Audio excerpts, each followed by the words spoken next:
مکہ کی تنگ گلیوں میں ایک نام ایسا تھا جسے سن کر کمزور دل کانپ اٹھتے تھے۔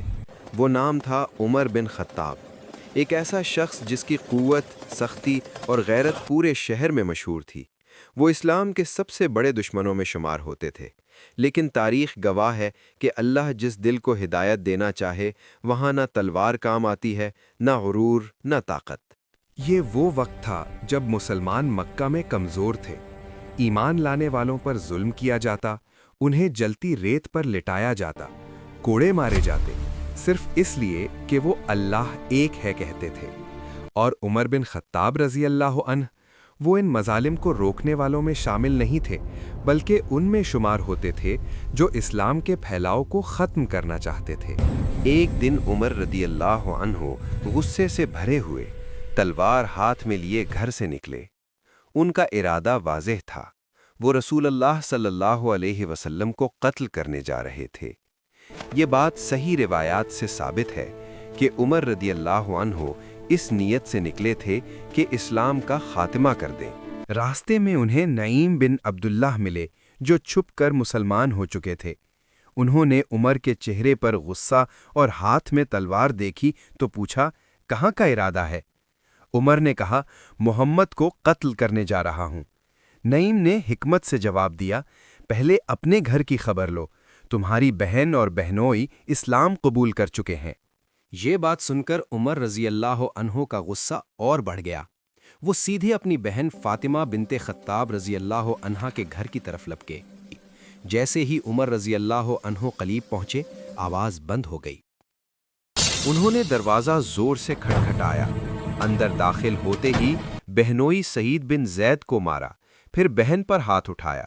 جب فاطمہ کے چہرے سے خون بہنے لگا تو وہ بولیں، اے عمر، اگر حق اسلام ہی میں ہو تو ہم اسلام لا چکے ہیں، اب تم جو چاہو کر لو۔ یہ الفاظ عمر رضی اللہ کے دل پر چوٹ بن کر لگے۔ ان کی نظر زمین پر پڑی جہاں قرآن کے اوراق رکھے تھے۔ انہوں نے کہا، یہ مجھے دو۔ بہن نے کہا، تم ناپاک ہو، پہلے غسل کرو پھر چھو سکتے ہو۔ غسل کے بعد عمر رضی اللہ نے وہ آیات پڑھیں جو سورۃ طٰہٰ سے تھیں۔ طٰہٰ، ہم نے یہ قرآن تم پر اس لیے نازل نہیں کیا کہ تم مشقت میں پڑ جاؤ۔ یہ الفاظ، یہ کلام عمر کے دل کو چیرتا چلا گیا۔ وہ شخص جو فولاد جیسا سخت تھا، اس کا دل نرم ہونے لگا۔ اس کی آنکھوں سے آنسو بہنے لگے۔ اس نے کہا، یہ کتنا عظیم کلام ہے۔ اسی وقت اس نے پوچھا، محمد صلی اللہ علیہ وسلم کہاں ہیں؟ خباب رضی اللہ عنہ چھپے ہوئے نکلے اور کہا، وہ دار ارقم میں ہے۔ عمر رضی اللہ عنہ تلوار کے ساتھ دار ارقم کی طرف روانہ ہوئے۔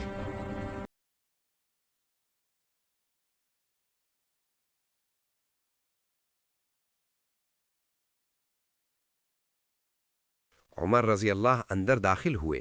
رسول اللہ صلی اللہ علیہ وسلم نے ان کا دامن پکڑا اور فرمایا، اے عمر، کیا اب بھی وقت نہیں آیا؟ اسی لمحے عمر بن خطاب ٹوٹ گئے۔ وہ گھٹنوں کے بل گر پڑے اور کہا، میں گواہی دیتا ہوں کہ اللہ کے سوا کوئی معبود نہیں اور آپ اللہ کے رسول ہیں۔ دار ارقم اللہ اکبر کی صداؤں سے گونج اٹھا۔ یہ اسلام کی تاریخ کا ایک عظیم لمحہ تھا۔ عمر کے اسلام قبول کرنے سے مسلمانوں کو وہ طاقت ملی جو پہلے نہ تھی۔ وہ کھل کر خانہ کعبہ میں نماز پڑھنے لگے۔ رسول اللہ صلی اللہ علیہ وسلم نے فرمایا، اے اللہ، اسلام کو عمر بن خطاب کے ذریعے عزت عطا فرما، اور اللہ نے اس دعا کو قبول فرمایا۔ عمر رضی اللہ عنہ کا ایمان، ان کی جرت، ان کا عدل، سب اسلام کے لیے ڈھال بن گیا۔ وہی عمر جو اسلام کے دشمن تھے، اسلام کے قلعے بن گئے۔